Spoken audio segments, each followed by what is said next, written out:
ini sebenarnya yang suka mundur-mundur di tengah jalan ini harusnya dicatat dan ke depan nggak boleh lagi dia dipilih, ya. Dicalonkan lah. Jangan, ya kan, karena akhirnya nanti hanya akan merusak suasana kebatinan kawan-kawan yang sudah mendukung dia, mulai dari rapat anggota di Pengda-Pengda, rapat gabungan di Pengwil, ya. Nah, terus tiba-tiba di pusat dia bisa kong kali kong. Nah, jangan lagi orang-orang yang seperti ini dipilih. Nah, terus besok, ya, seharian besok nyoblos. Sama ngitung suara. Iya, dan pencoblosan itu kalau ditatip hari ini, tadi siang itu, dan disepakati dengan mencoblos manual, besok kita coblos manual. Kemudian, oh ini kelamaan karena jumlah peserta katakanlah 3.000 gitu kan. 5.000 misalnya. Nah, ya nggak apa-apa, ya kan. Begadang-begadang deh. Tinggal dibuat mekanisme ya yang efektif.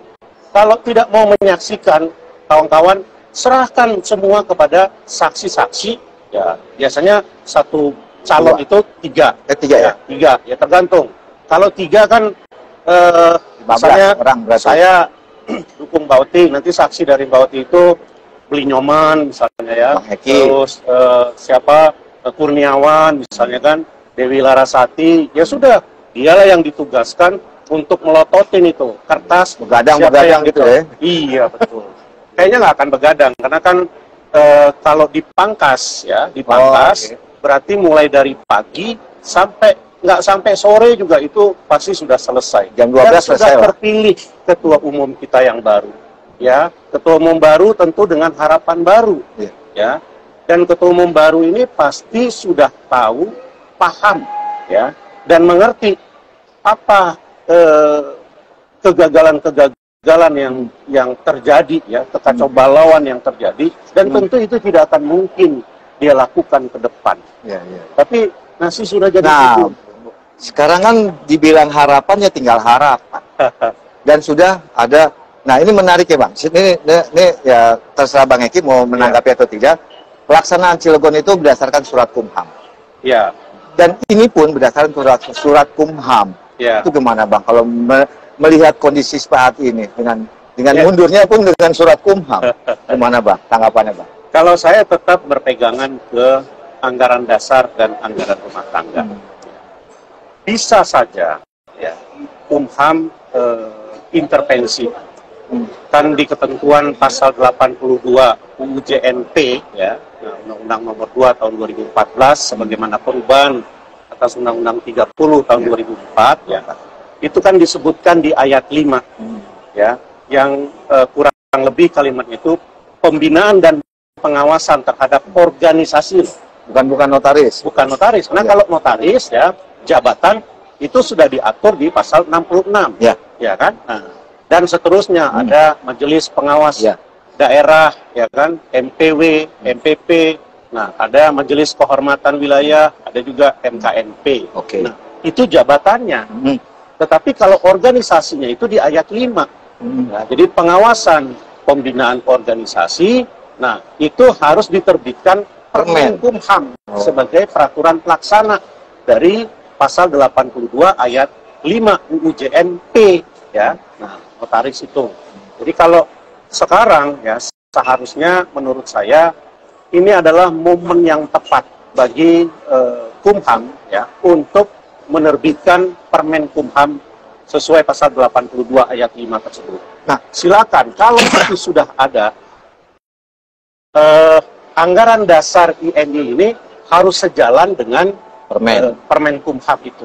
Nggak boleh bertentangan. Apakah nanti kalau di Permen Kumham itu diatur misalnya kan ketua umum ditunjuk oleh menteri. Oh iya, kita tunduk dan patuh. Karena diatur. Iya. Terus, oh ini periodenya 5 tahun. Ya kita tunduk dan patuh. Nah, terus lain-lain lah ya. Iya. Kalau selama itu diatur. Ya kita ini kan notaris.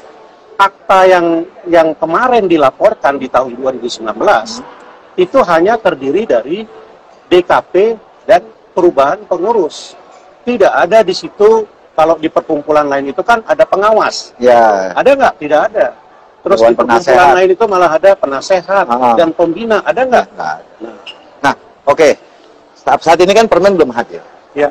Dalam artian, ya ya tahu lah Bang Eki pasti Ya. dia paham lah kalau tidak diatur, permennya belum ada, bagaimana terhadap surat itu. Nah, pelaksanaan Cilegon atas dasar Kumham. Ya. Surat Kumham tanggal 29 Desember. Ya. Saat ini ditundanya pun dasarnya surat Kumham tanggal 3 Maret.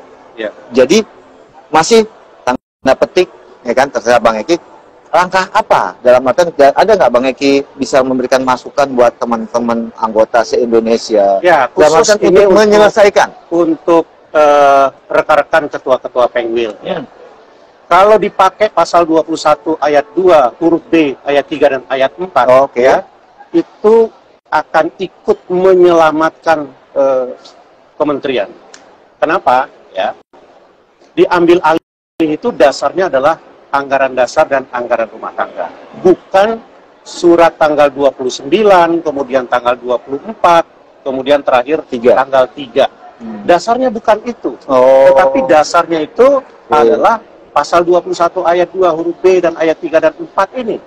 Nah, karena kalau kita mengacu ke Undang-Undang Jabatan Notaris yang terakhir ya, 2014, nah, coba baca ayat 1, ayat 2, ayat 3, ayat 4, kecuali ayat 5 yang belum ya. Nah, di situ kan ada tentang kemandirian. Ya, kebebasan, kan? kemerdekaan, Nah, kemandirian. kalau kemandirian itu artinya organisasi ini aturannya adalah aturan yang disepakati sendiri oleh para anggota. Dan itu apa?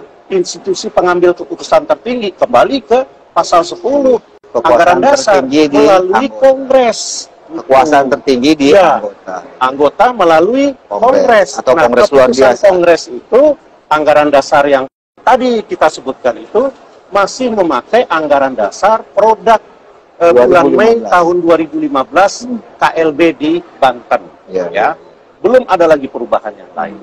Jadi ini konkret akan melepaskan Kemenkumham dan diambil alih oleh para pengwil, tetapi ya, nah kita juga berharap kawan-kawan para anggota juga membackup ya pengwil kita itu ya untuk tidak diganggu. Jadi mereka nyaman mengambil keputusan itu ya. Support. Nah, ya mesti disupport, Kan kalau saya berharap tadinya ini dilakukan di Cilegon. Ya, karena nasi jadi bubur. Ya, dan kawan-kawan saya yakin yang datang ke Cilegon itu dengan itikat baik.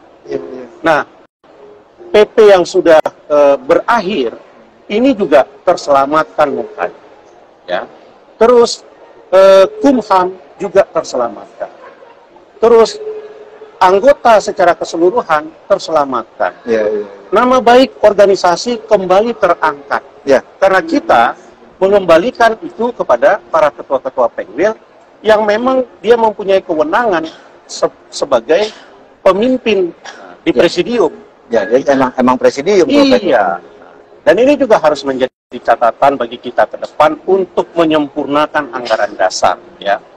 Karena yang terjadi selama ini, ketua umum organisasi jabatan itu mempunyai kewenangan ya yang luar biasa, sehingga para ketua-ketua Pengwil, ketua-ketua Pengda sulit untuk melakukan pengontrolan. Nah, harusnya kontrolnya itu pertama ada di RP3YD. Coba dilihat ya di anggaran rumah tangga. Rapat pleno pengurus pusat yang diperluas ya. Itu ada salah satunya rapat itu dapat mengevaluasi. Apa yang dievaluasi? Program kerja ketua umum apakah sejalan sesuai tunduk dan patuh dengan amanah dia menjalankan Kongres. Amanah Kongres. Nah, sekarang saya tanya, Kongres Makassar itu sah apa tidak? Sah dong. Sah. Salah satu keputusan Kongres Makassar adalah sudah menentukan tempat di Jawa Barat.